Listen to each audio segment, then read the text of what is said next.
ہاں اسی شاخ کہن پر پھر بنا لے آشیاں، اہل گل کو شہید نغمہ مستانہ کر۔ اس چمن میں پیرو بلبل ہو یا تلمیذ گل، یا سراپا نالہ بن جا یا نوا پیدا نہ کر۔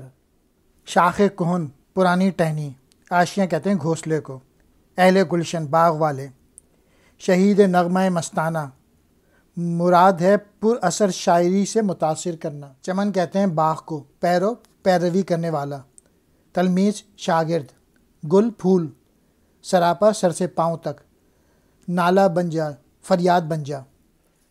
اس شاخ کہن کو پھر اپنا گھر بنا لے، اور یہ جو دنیا ہے اس کو پھر اپنا پوئٹری سنا اور ولولہ پیدا کر لوگوں میں، اور اس چمن میں یا تو بلبل کی طرح یا پھول کی طرح رہ۔